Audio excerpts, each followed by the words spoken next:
Part 1. The Vanishing of Amelia Earhart, a Legacy Lost to Time. In the annals of American history, few mysteries have captivated public imagination as profoundly as the disappearance of Amelia Earhart.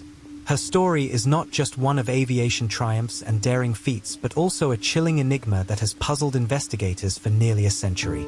As we delve into this first chapter of our true crime saga, the 5 creepiest unsolved disappearances in U.S. history, we explore how Earhart's final flight became an enduring mystery wrapped in intrigue, conspiracy theories, and unanswered questions. Amelia Earhart was more than a pilot.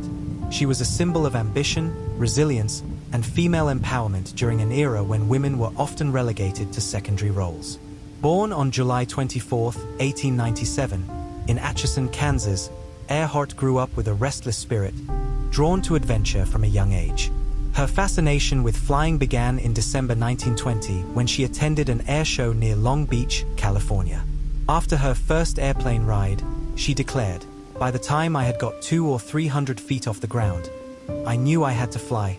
This determination propelled her to become the first woman to fly solo across the Atlantic Ocean in 1932, earning her international acclaim. But it was her ambitious attempt to circumnavigate the globe at the equator, a feat no other aviator had accomplished, that would ultimately define her legacy.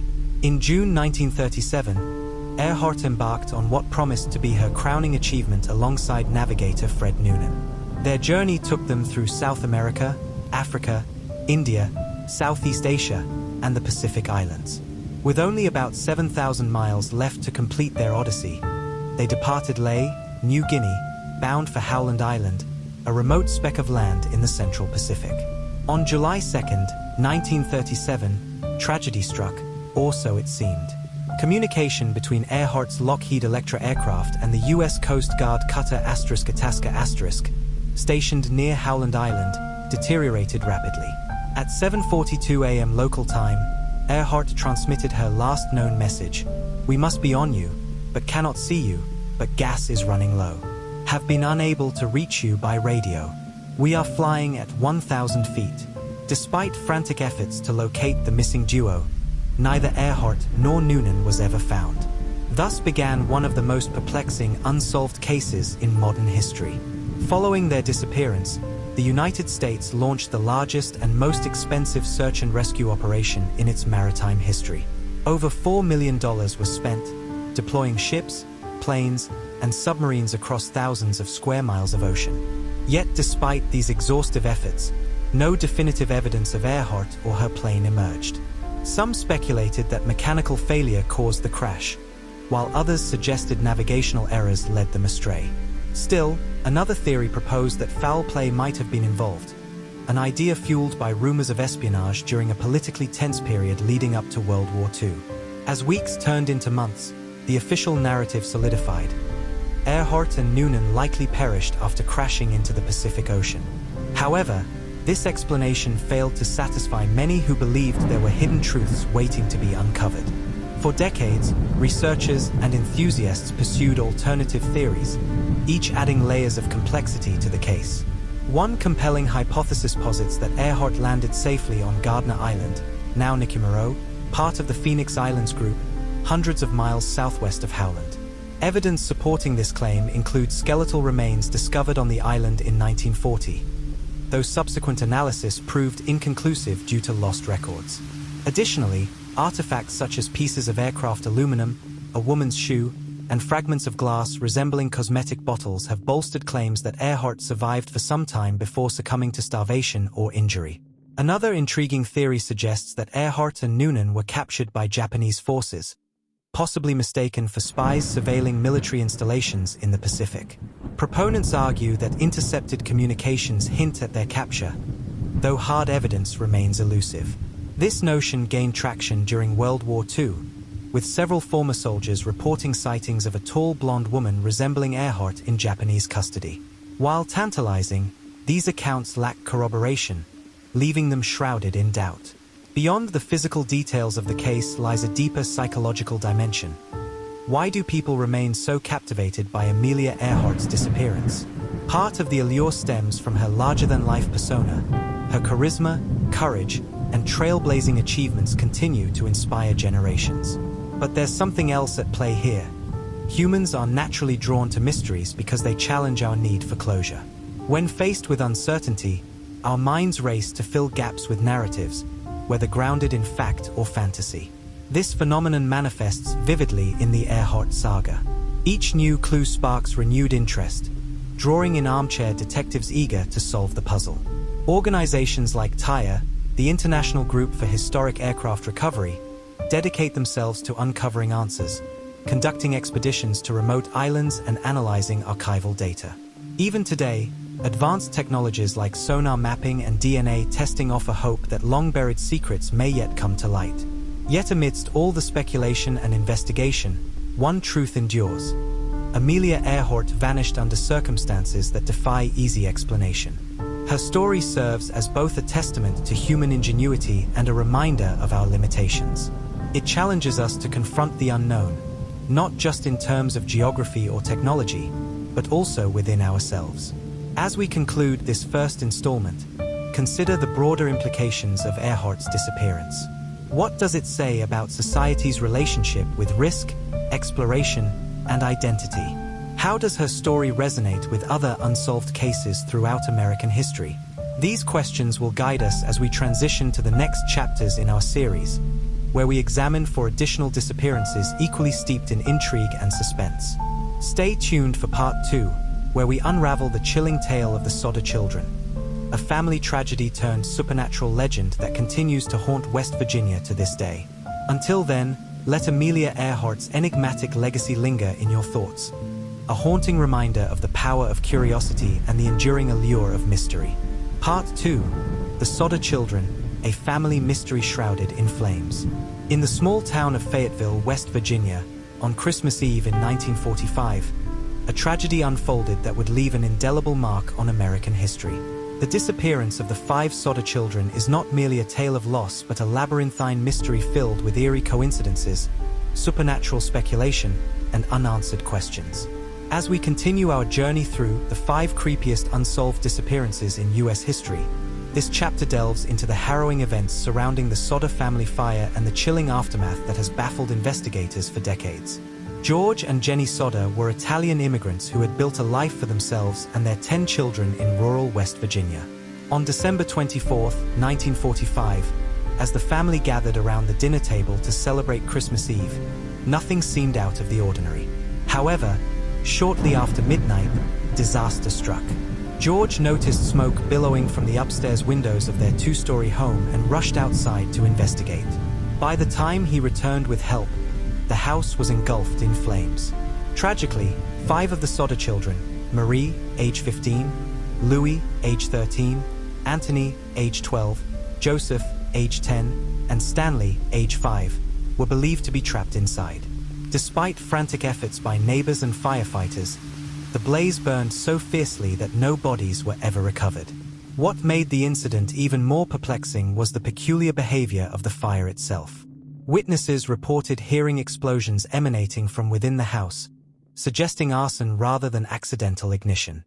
Moreover, several strange occurrences leading up to the fire added layers of intrigue to the case. In the weeks preceding the fire, the Sodder family experienced a series of unsettling incidents that many believe were warnings of impending doom.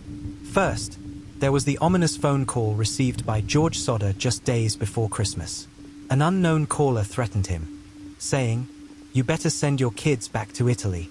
At the time, George dismissed it as idle harassment, but in hindsight, it took on a sinister meaning. Another eerie detail involved the discovery of a damaged electrical cord near the base of the house. When George examined it, he found evidence of tampering, which suggested someone may have deliberately sabotaged the wiring. Additionally, neighbors later recounted seeing a suspicious car parked across the street during the night of the fire, its occupants watching the scene intently. These details fueled suspicions that foul play was involved, though no concrete evidence could link anyone to the crime. Perhaps most haunting of all was the story of little Stanley's premonition. Just hours before the fire, the 5-year-old told his mother about a recurring dream in which he saw himself standing outside the burning house, unable to enter. Jenny brushed it off as childish imagination, but the memory haunted her long after the tragedy. One of the most baffling aspects of the Sodder case is the absence of remains. In fires of such intensity, even bone fragments should have been left behind. Yet, despite thorough searches conducted by authorities and private investigators, no trace of the missing children was ever found.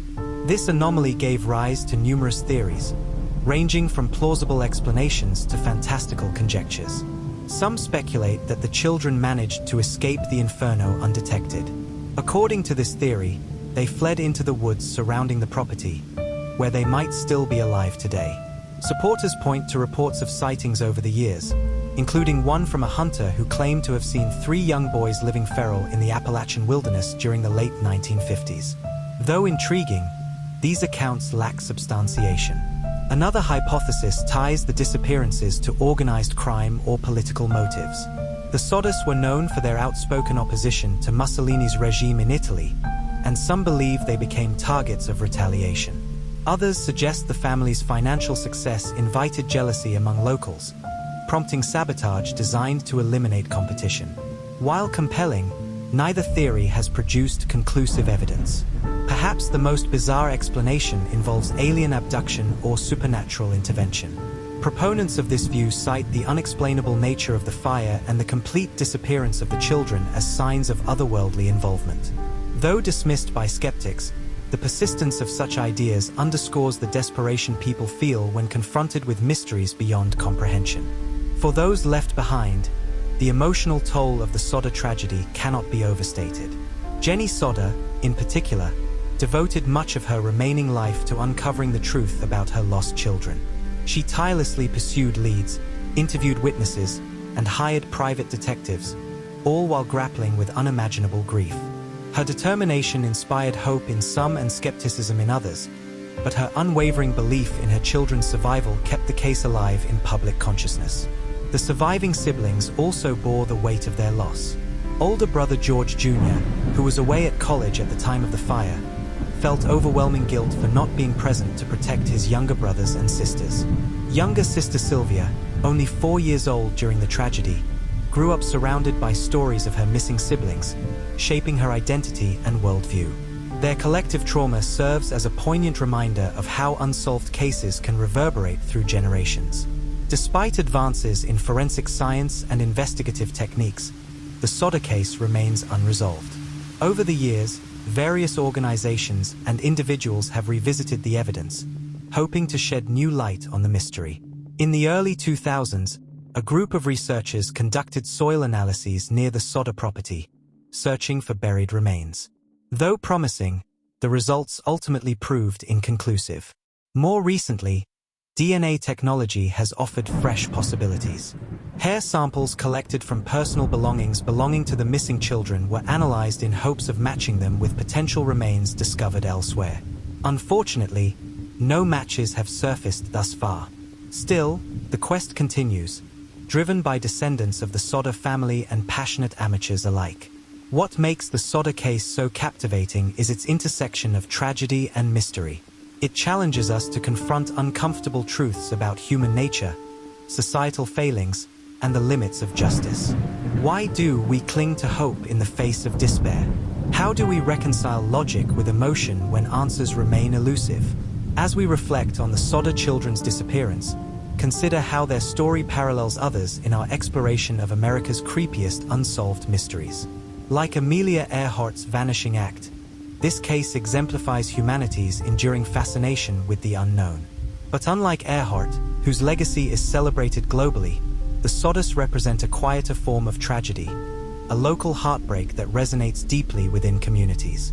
In Part 3, we shift gears to examine another infamous cold case, the Hinterkaifeck murders.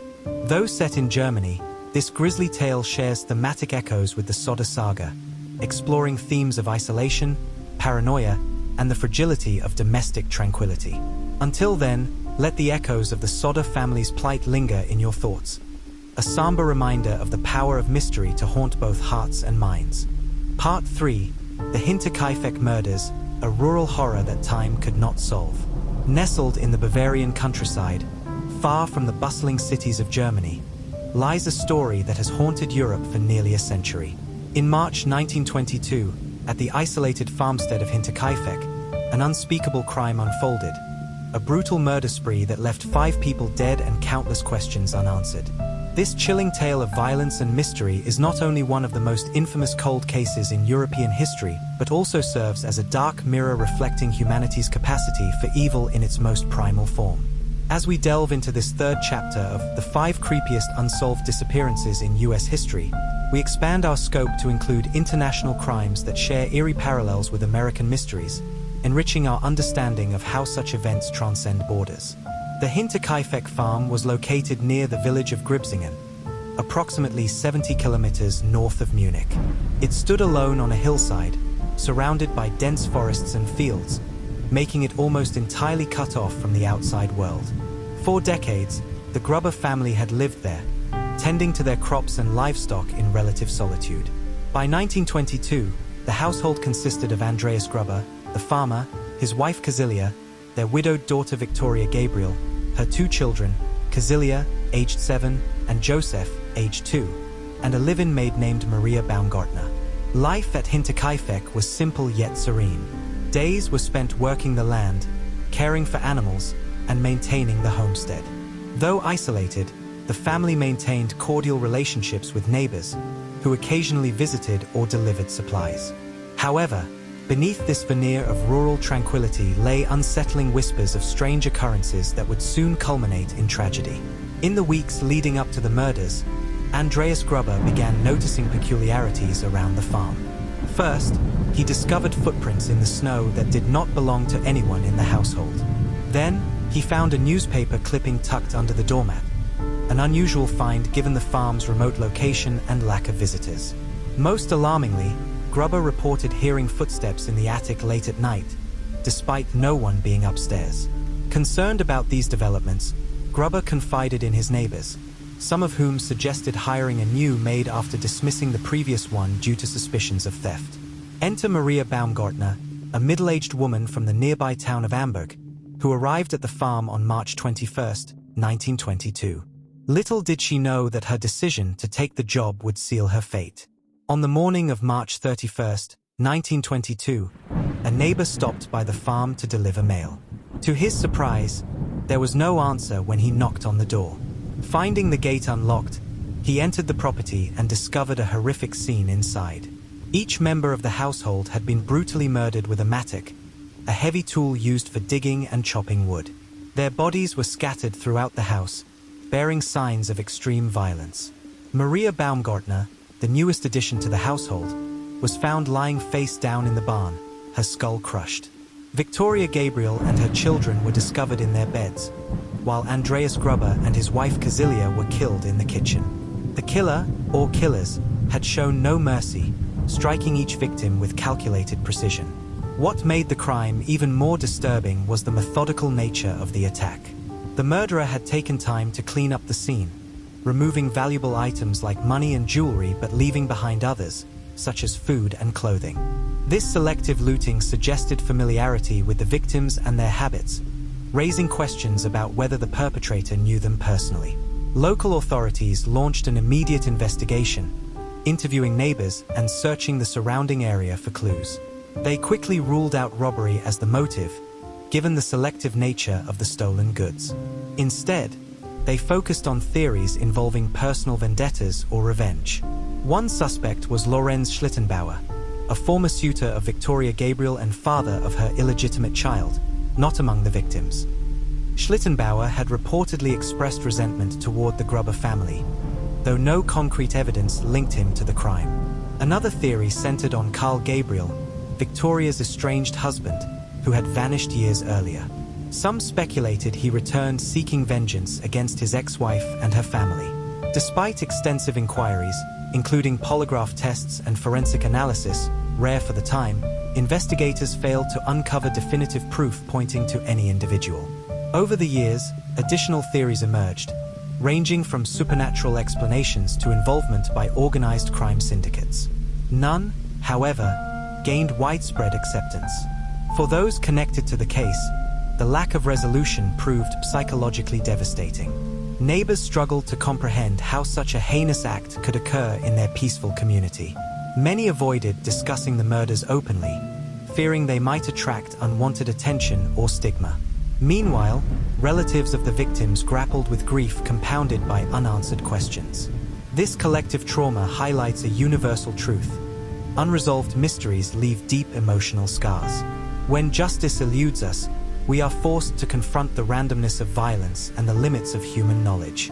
Such experiences challenge our sense of security and order, reminding us that even in seemingly idyllic settings, darkness can lurk just beneath the surface. Nearly a century later, the Hinterkaifeck murders remain unsolved. Advances in forensic science have shed light on similar cases, but this particular crime continues to defy explanation.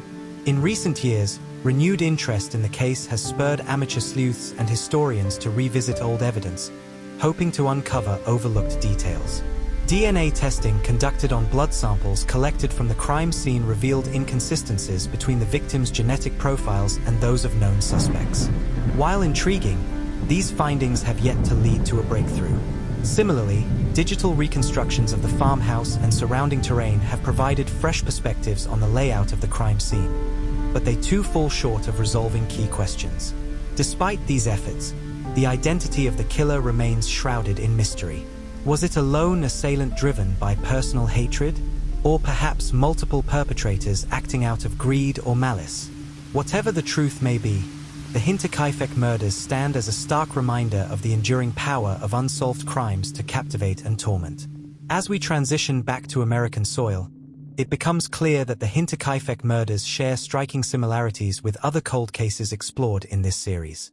Like Amelia Earhart's disappearance and the Sodder children's tragic fate, this German tragedy involves elements of isolation, unexplained phenomena, and lingering doubt. These common threads underscore the universality of human curiosity and our shared desire for answers. In Part 4, we shift focus to another chilling disappearance closer to home: the enigmatic vanishing of the Dyatlov Pass hikers in Russia. Though geographically distant, this case resonates deeply with themes of wilderness, fear, and the unknown. Until then, let the echoes of Hinterkaifeck linger in your thoughts, a somber testament to the shadowy corners of human experience where certainty falters and mystery reigns supreme. Part 4, the Dyatlov Pass incident, a frozen mystery in the Ural Mountains. In February 1959, deep within the icy wilderness of the Ural Mountains, a group of 9 skilled hikers embarked on what should have been an ordinary winter expedition.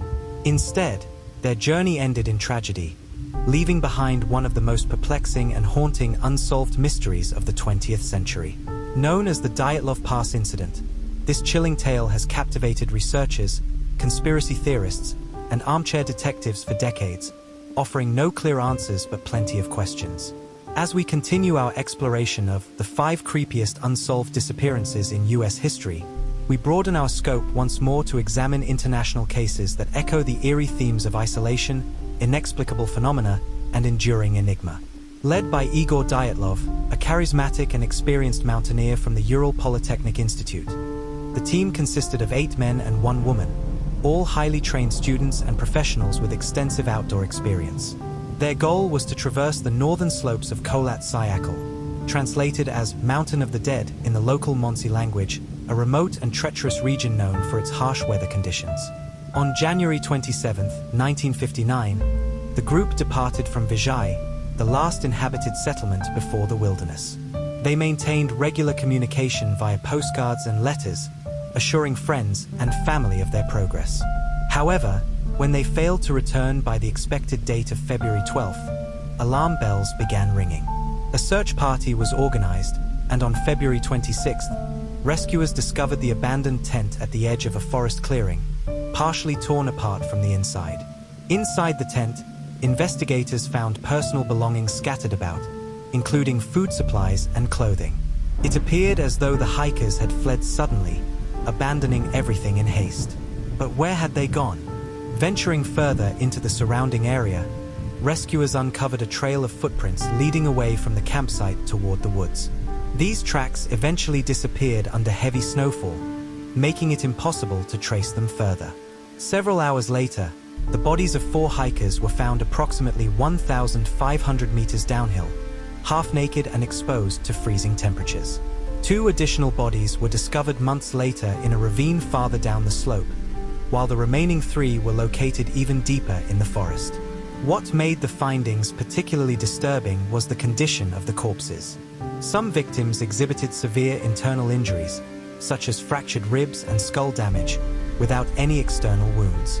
One victim, Ludmila Dubinina, had her tongue missing, though there was no evidence of animal predation or cannibalism.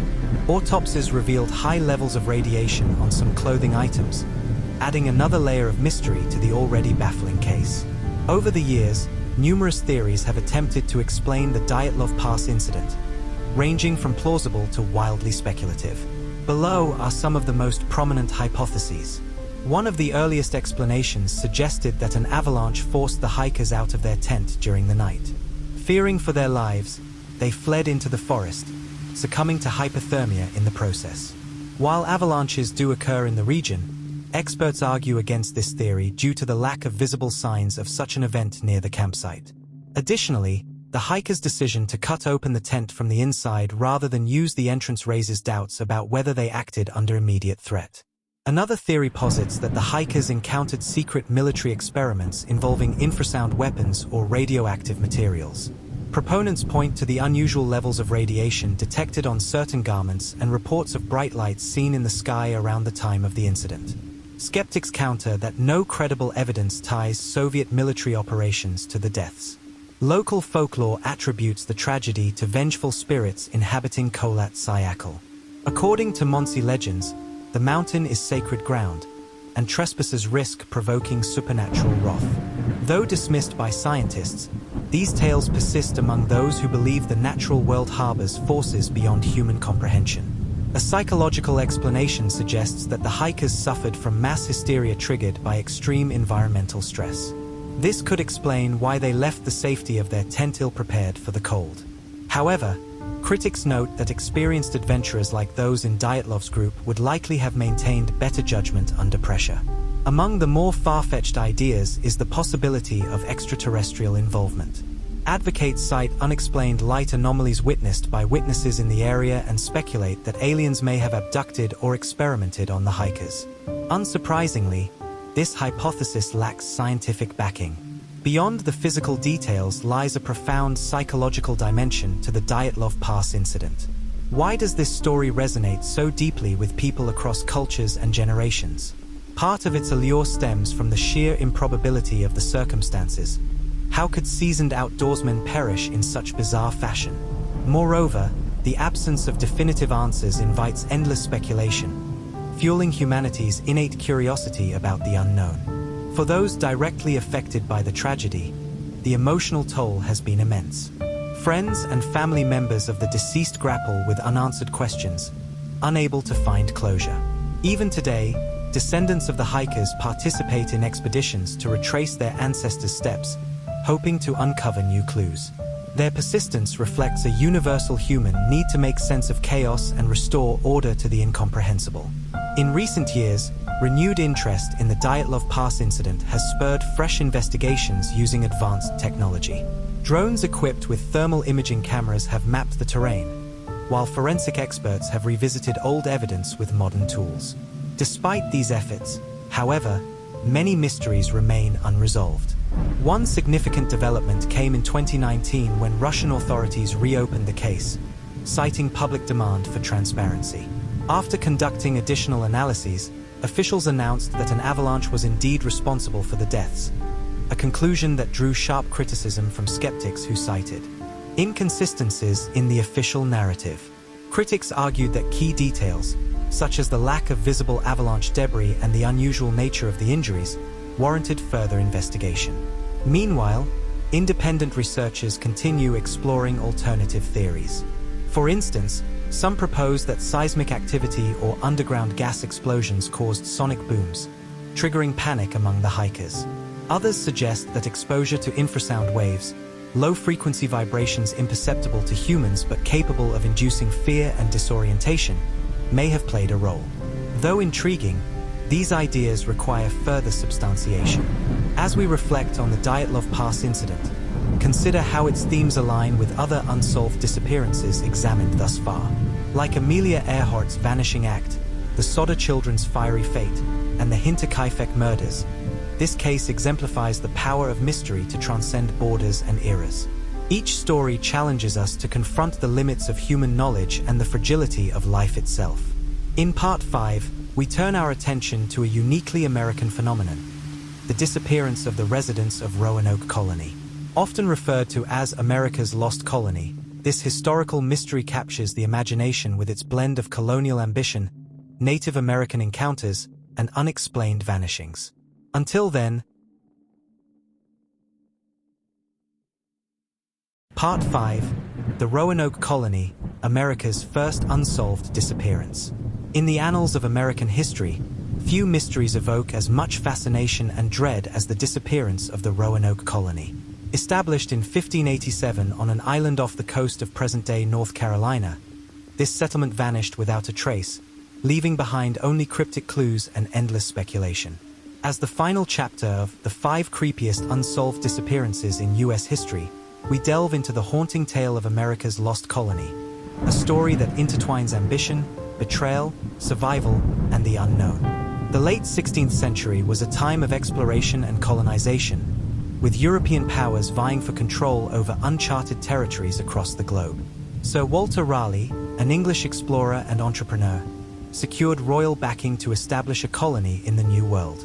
His vision was twofold: to claim land for England and to uncover riches hidden in the untamed wilderness.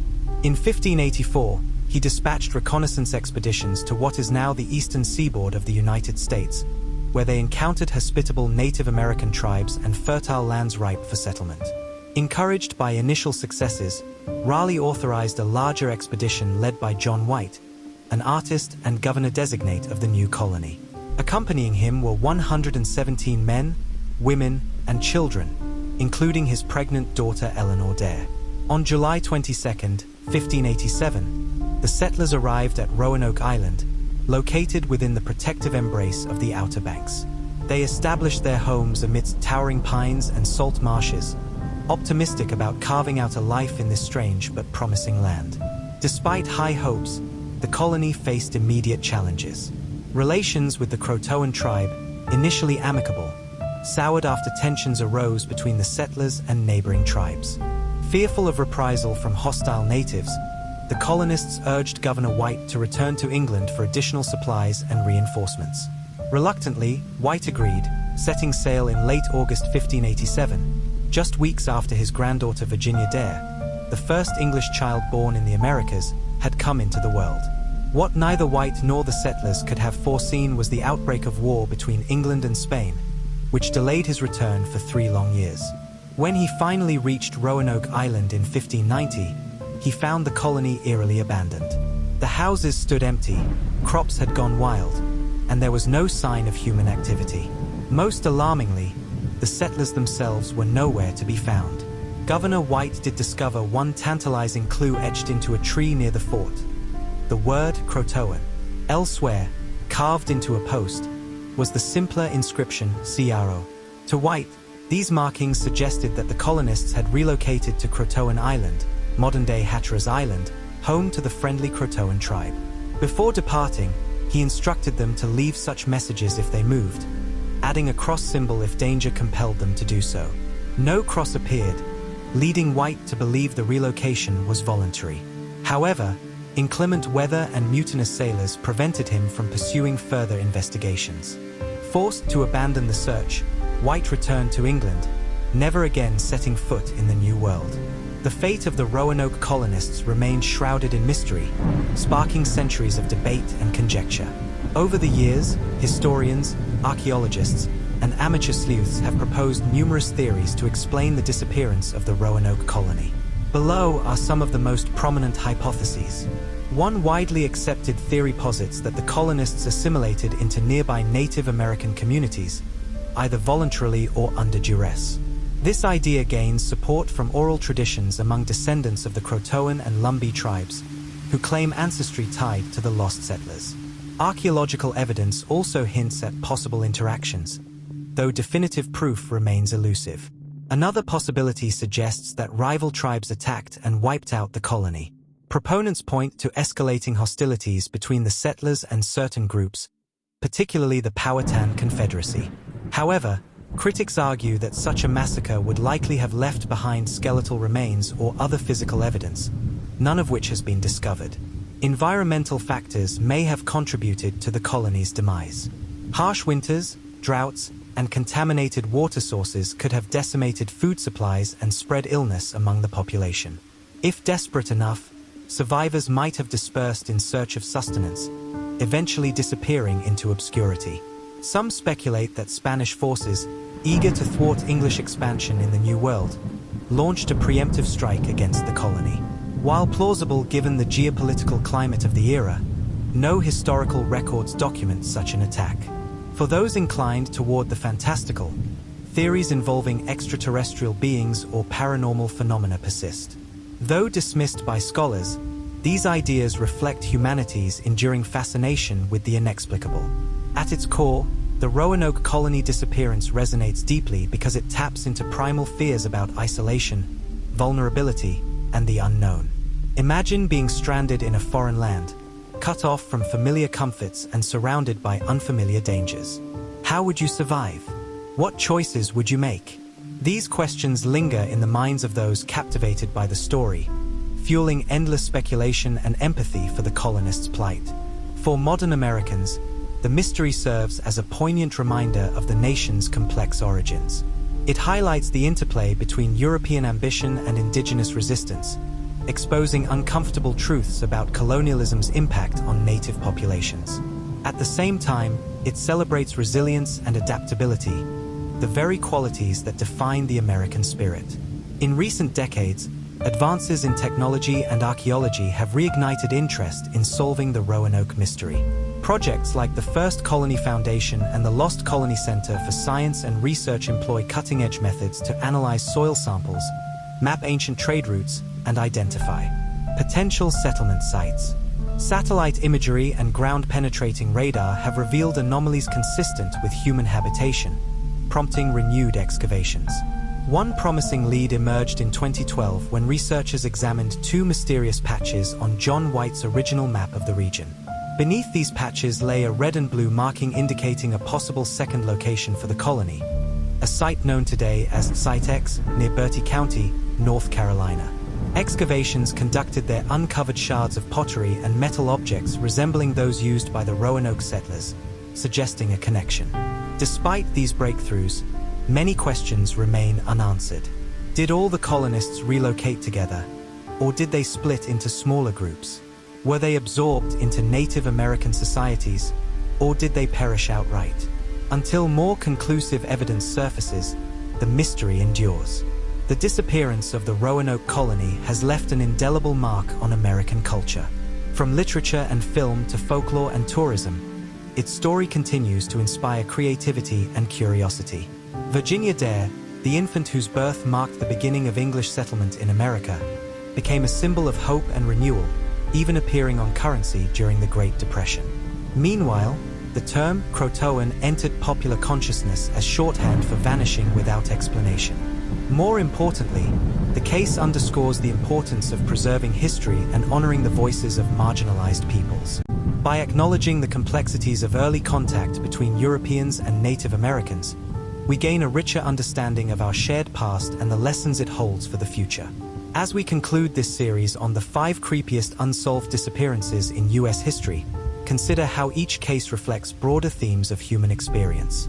Whether through Amelia Earhart's daring flight, the Sodder children's fiery tragedy, the Hinterkaifeck murders' rural horror, or the Dyatlov Pass incident's frozen enigma, these stories remind us of the fragility of life and the limits of knowledge. And yet, they also celebrate our relentless pursuit of truth and meaning. The Roanoke Colony stands as a testament to these dualities, a reminder that while mysteries may confound us, they also connect us across time and space. Let its echoes reverberate in your thoughts, a chilling yet inspiring ode to the enduring power of curiosity and the human spirit.